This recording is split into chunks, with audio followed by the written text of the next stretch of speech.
জ্ঞান ফেরার পর নিজেকে হাসপাতালে আবিষ্কার করলাম, কিন্তু অবাক করার বিষয় হচ্ছে হাসপাতালের কেবিনে আমি একাই, পাশে কাউকে দেখতে পাচ্ছি না। তার মানে বাড়ি থেকে কেউ আসেনি নিশ্চয়ই। এসব ভাবতেই বাবা এসে বলল, এখন কেমন লাগছে? আমি বললাম, হ্যাঁ ভালো, তবে মাথাটা একটু ব্যথা করছে। বাবা বলল, ডক্টরের কাছ থেকে মেডিসিনগুলো নিয়ে বাড়িতে এসে পড়িস। আমি চললাম। আমি বললাম, আচ্ছা ঠিক আছে।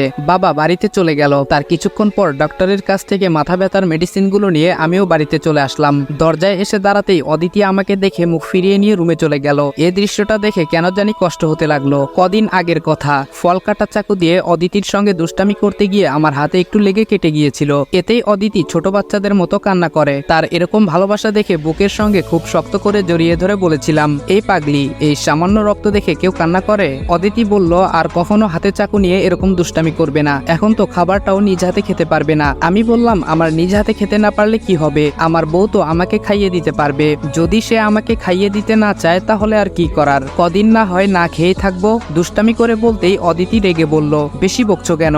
আমি তো তোমাকে খাইয়ে দিব, এতে না করার কি আছে? সেদিনকার অদিতি আর বর্তমানের অদিতির মাঝে দিনরাত তফাৎ। আজকে আমার এমন অবস্থা দেখে কেয়ার না করে রুমে চলে গেল। অদিতি নিমিষেই আমাকে এতটা ঘৃণা করবে তা কখনো আমি কল্পনা করিনি। তারপর নিজের রুমে গিয়ে লক্ষ্য করলাম অদিতি তার কাপড় চোপড় সুটকেসে ভর্তি করছে। এ দেখে বললাম, তোমার এসব কাপড় চোপড় সুটকেসে ভর্তি করছো কেন? অদিতি রেগে বলল, কেন ভর্তি করছি বুঝতে পারছো না? আমি বললাম, অদিতি, তুমি যেটা ভেবে আমাকে ঘৃণা করতে শুরু করেছো তেমন কিছুই আমি করিনি। এসব নীলা ভাবির সাজানো নাটক। অদিতি বলল, আমি এতটাও বোকা নই যে আপনি আমাকে যা বোঝাবেন তাই আমি বুঝবো। তাছাড়া কোনো মেয়ে তার সম্মান নিয়ে এরকম জঘন্য কাজ করবে না। আমি বললাম, অদিতি, তুমি অন্তত আমাকে বিশ্বাস করো। ভাবি আমার সঙ্গে। কথাটা বলতেই অদিতি আমার কথা থামিয়ে বলল, চুপ, আর কোনো কথা আমি শুনতে চাই না। আপনার এই চেহারা দেখলেই এখন কেন জানি গা ঘিনঘিন করে। রাকিব ভাইয়া ভুল করেছে, শুধু একটা বাড়ি আপনার মাথায় মেরেছে। যদি মারতে মারতে আপনাকে মেরে ফেলতো তাহলেই ভালো হতো। আপনার মতো নিচু মন মানসিকতার অমানুষগুলোকে মেরে ফেলাই উচিত। আজ নিজের কানকে কেন জানি বিশ্বাস করতে পারছি না।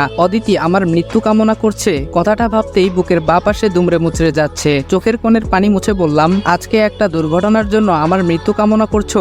এটাই কি তোমার ভালোবাসা? অদিতি নিশ্চুপ। অদিতিকে আলতোভাবে জড়িয়ে ধরে বললাম, অদিতি, যাই হোক না কেন তুমি অন্তত আমাকে বিশ্বাস করো। আমি সত্যি ভাবির সঙ্গে কোনো অসভ্যতামি করিনি। উনি আমার নামে মিথ্যা অপবাদ দিয়েছে। অদিতিকে আলতো জড়িয়ে ধরাতে কিছুক্ষণ পর কি যেন ভেবে আমাকে ধাক্কা মেরে সরিয়ে দিয়ে বলল, অনুগ্রহ করে আপনার এই অপবিত্র হাতে আমাকে স্পর্শ করবেন না, আমার গা ঘিনঘিন করে। অদিতির কথা শুনে ছলছল চোখে তার দিকে এক দৃষ্টিতে তাকিয়ে রইলাম। মুহূর্তের মধ্যে অদিতি এতটা পাল্টে গেছে, এইদিকে দাঁড়িয়ে থাকতে পারছি না। মাথার ব্যথাটা বেড়েই চলেছে। কোনো উপায় না পেয়ে সোফায় বসে পড়লাম। অদিতি সুটকেস নিয়ে তার মতো চলে যেতে লাগলো। আমি পেছন দিক থেকে বললাম, তুমি না আমার কাছে প্রতিজ্ঞা করেছিলে আমার সুসময় হোক কিংবা দুঃসময় কখনো আমাকে ছেড়ে চলে যাবে না, তাহলে আজকে কেন তোমার ওয়াদার খেলাফ করছো?